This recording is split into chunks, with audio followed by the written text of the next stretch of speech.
দারুণ মজার রেসিপি নিয়ে হাজির হয়েছি বন্ধুরা। আজকে আমি রান্না করে দেখাবো পোলাও চাল দিয়ে মুরগির মাংস দিয়ে খিচুড়ি, একদম ঝরঝরে পারফেক্ট ভাবে। বন্ধুরা দেখে অবশ্যই বুঝতে পেরেছেন খিচুড়িটা কতটা ঝরঝরে হয়েছে। আপনাদের সুবিধার জন্য আমি কিন্তু রান্নাটা করে দেখাবো। চলে যাব প্রস্তুত প্রণালীতে। আমি নিয়েছি হাফ কাপ পরিমাণে মুগ ডাল আর হাফ কাপ পরিমাণে নিয়েছি মসুরির ডাল। আমি ডালটাকে কিন্তু কাঠখোলায় বেশ ভালো করে ভেজে নিয়েছি। আমি এখানে নিয়ে নিব 2 কাপ পরিমাণে পোলাওর চাল। আপনারা আপনাদের সুবিধা অনুযায়ী কতটুকু লাগবে সেই পরিমাণে রান্না করবেন। 2 কাপ পোলাওর চালের জন্য কিন্তু আমি 1 কাপ ডাল নিব। চালটাকে বেশ ভালো করে ধুয়ে আমি জল ঝরিয়ে রেখে দেব। ডালটাকেও আমি বেশ ভালো করে ধুয়ে কিন্তু জল ঝরিয়ে রেখে দেব।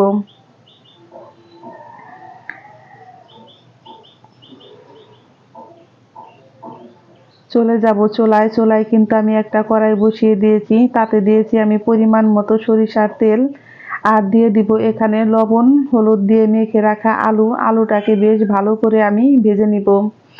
এখানে নিয়েছি আমি প্রায় 1.5 কেজি পরিমাণে মুরগির মাংস। আলুটা ভাজা হয়ে গেছে, আমি তুলে নিব। কড়াইতে দিয়ে দিয়েছি শুকনো লঙ্কা, এলাচ, দারচিনি, জয়ত্রী, তেজপাতা, লবঙ্গ। এগুলো কিন্তু আমি একটু বেশ ভালো করে ভেজে নিয়েছি। এখন আমি দিয়ে দিব পেঁয়াজ কুচিটা দিয়ে কিন্তু আমি বেশ ভালো করে ভেজে নিব, বেরেস্তার মতো। এই পোলাওর চালের খিচুড়িতে পেঁয়াজটা যত ভালো করে ভাজা হয়, পোলাওর চালের খিচুড়িটা কিন্তু ততটাই সেন্ট ওঠে, আর খেতে হয় কিন্তু অসাধারণ মজার। আমি পেঁয়াজটাকে কিন্তু লাল লাল করে ভেজে নিয়েছি। এখন দিয়ে দিব আমি কেটে রাখা একটা টমেটো কুচি। টমেটোটাকেও দিয়ে কিন্তু আমি বেশ ভালো করেও ভেজে নিব।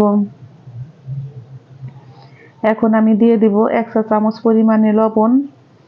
আমি এখানে দিয়েছি, আমি কিন্তু এখানে কাঁচা লঙ্কা, শুকনা লঙ্কা আর ধনিয়া একসাথে বেটে নিয়েছি। এখানে আমি দিয়েছি 1 চামচ পরিমাণে আদা রসুন দিয়েছি 2 চামচ পরিমাণে, আর দিয়ে দিব 1 চামচ পরিমাণে হলুদের গুঁড়া। সমস্ত মশলা দিয়ে আমি কিন্তু একদম লো আঁচে মশলাগুলো ভেজে নিব। 2 সেকেন্ড মশলাগুলো ভাজার পরে দিয়ে দিব আমি অল্প পরিমাণে জলটা দিয়ে বেশ ভালো করে আমি কষিয়ে নিব। মশলাটা কিন্তু সুন্দর আমার কষানো হয়ে গেছে, তেল উঠে এসেছে। এখন আমি দিয়ে দিব কেটে ধুয়ে রাখা লবণ দিয়ে মাখিয়ে রাখা মাংসগুলো। বন্ধুরা, এই খিচুড়িতে মাংসগুলো অবশ্যই লবণ দিয়ে আধা ঘন্টা মাখিয়ে রাখবেন, তাহলে মাংসগুলো কিন্তু খেতে হয় অসাধারণ মজার। একবার হলো আপনারা এইভাবে খেয়ে দেখবেন। আর যারা নাকি মুরগির মাংস খেতে চান না, তারাও কিন্তু এই ব্রয়লার মুরগি খেতে চাইবেন। মুরগির মাংসটা এতটাই মজার হয়। আমি কিন্তু ঢাকনা দিয়ে এইভাবে ঢেকে কষিয়ে নিব বেশ কিছুক্ষণ। আমি পাশের চুলায় বসিয়ে দিয়েছি একটা কড়াইতে দিয়েছি আমি শুকনো লঙ্কা, এলাচ, দারচিনি, লবঙ্গ, আর দিয়েছি আমি 5 ফোড়ন। আমার সমস্ত মশলা রেডি হয়ে গেছে। এখন আমি দিয়ে দিব ধুয়ে রাখা চালগুলো দিয়ে কিন্তু আমি বেশ ভালো করে ভেজে নিব, কারণ পোলাওর চালটা যত ভালো করে ভাজা হবে খিচুড়িটা কিন্তু ততটাই ঝরঝরে হবে। অবশ্যই বন্ধুরা চালটাকে কিন্তু বেশ ভালো করে ভাজবেন।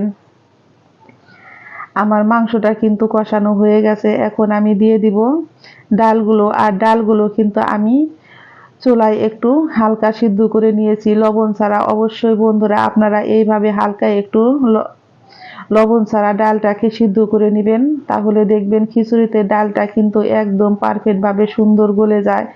এখন আমি অল্প পরিমাণে জল দিয়ে কিন্তু ডালটাকে বেশ ভালো করে কষিয়ে নিব। আমি এখন দিয়েছি 1 চামচ পরিমাণে লবণ, আর দিয়ে দিব আমি কেটে রাখা আলুগুলো। আমি চুলার আঁচটাকে কিন্তু একদম লোতে রেখে এই ডালগুলোকে বেশ ভালো করে কষিয়ে নিয়েছি। ডালগুলো কিন্তু আমার একদম পারফেক্ট ভাবে কষানো হয়ে গেছে। চালটাও কিন্তু আমার একদম পারফেক্ট ভাবে সুন্দর করে ভাজা হয়ে গেছে, দেখতেই পাচ্ছেন বন্ধুরা। পোলাওর চালটা অবশ্যই একদম লো আছে এইভাবে সুন্দর করে ভেজে নেবেন। একটু সময় নিয়ে ভাজলে খিচুড়িটা কিন্তু একদম ঝরঝরে হবে। এখন আমি দিয়ে দিব মাংস আর ডালগুলো। আমি এইভাবে আবারও 2 থেকে 3 মিনিট এইভাবে একটু ভেজে নিব।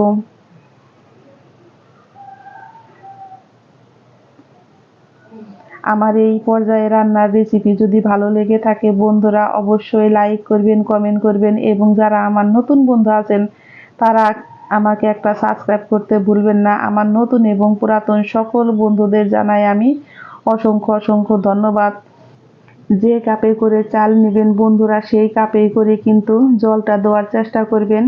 আমি 2 কাপ চালের জন্য নিয়েছি 4 কাপ জল, আর 1 কাপ ডালের জন্য নিয়েছি আমি 1 কাপ পরিমাণে জল। এখানে আমি কিন্তু মোট জল দিয়েছি 5 কাপ পরিমাণে। অবশ্যই জলটা আপনারা মেপে দিবেন। যারা নতুন গৃহিণী আছেন তারা যদি আমার এই রেসিপিটা কোনো অংশে স্কিপ না করে এইভাবে যদি রান্না করেন বন্ধুরা আপনারাও কিন্তু পাকা গৃহিণীর মতো একদম ঝরঝরে চিকেন খিচুড়ি রান্না করতে পারবেন। এই খিচুড়িটা দেখতে যেমন সুন্দর হয়েছে খেতেও হয়েছে কিন্তু অসাধারণ মজার। আমি এখন ঢাকনা দিয়ে ঢেকে মিডিয়াম টু লো আছে এইভাবে রান্না করে নিব 7 থেকে 8 মিনিট। 7 থেকে 8 মিনিট পর ফিরছি বন্ধুরা। আমার জলটা কিন্তু অনেকটাই শুকিয়ে গেছে। এখানে আমি দিয়ে দিয়েছি বন্ধুরা 1 চামচ পরিমাণে চিনি, আর দিয়ে দিয়েছি আমি কাঁচা লঙ্কা। চিনিটা বন্ধুরা আমার স্কিপ হয়ে গেছে, এখন আমি একটু নেড়ে দিব। এই খিচুড়িতে চিনিটা বন্ধুরা অবশ্যই দিবেন। চিনিটা দিলে খিচুড়ির স্বাদটা ব্যালেন্স থাকে আর খেতে হয় কিন্তু অসাধারণ মজার। এইভাবে আমি একটু নেড়ে দিয়ে ঢাকনা দিয়ে ঢেকে রান্না করে নিব বেশ কিছুক্ষণ। চুলার আঁচটাকে লোতে রেখে আমি ঢাকনাটি তুলে একটু নেড়ে দেখাচ্ছি বন্ধুরা। জলটা কিন্তু আমার প্রায় শুকিয়ে গেছে, আর খিচুড়িটা এইভাবে কিন্তু দমে দিয়ে রান্না করলে খিচুড়িটা একদম পারফেক্টভাবে ঝরঝরে হবে আর একটু কিন্তু নিচে লাগবে না। যারা নতুন গৃহিণী আছেন তারাও কিন্তু একদম চোখ বন্ধ করে এইভাবে খিচুড়ি পারফেক্টভাবে রান্না করতে পারবেন। দেখতে পাচ্ছেন পোলাওটা কিন্তু একদমই ঝরঝরে হবে। পোলাও খিচুড়ি যদি ঝরঝরে হয় তাহলে কিন্তু রান্না করতে বেশ ভালো লাগে। আমি এইভাবে একটু আবারও নেড়ে দিয়ে ঢেকে রেখে দেব। আমি কিন্তু দমে রেখে দিয়েছিলাম আবারও 10 মিনিট। 10 মিনিট পর বন্ধুরা ফিরছি। খিচুড়িটা কিন্তু আমার একদম পারফেক্টভাবে রান্না হয়ে গেছে। আমি একটু নেড়ে দেখাচ্ছি বন্ধুরা। দেখুন খিচুড়িটা কতটা ঝরঝরে হয়েছে। দেখতে যেমন সুন্দর হয়েছে খেতেও হয়েছে কিন্তু দারুণ মজার। এইভাবে যদি কাউকে রান্না করে খাওয়ান বন্ধুরা তাহলে কিন্তু বারবার রিকোয়েস্ট আসবে, আর বাসার সকলে তো প্রশংসাই করবে, এতটাই মজার হয় এই খিচুড়ি। আমার চালগুলোও কিন্তু একদম নরম হয়ে গেছে, ডালটাও আমার নরম হয়ে গেছে বন্ধুরা। একটু দেখাচ্ছি দেখুন পারফেক্ট ভাবে তৈরি হয়ে গেল আমার মুরগির মাংস দিয়ে খিচুড়ি।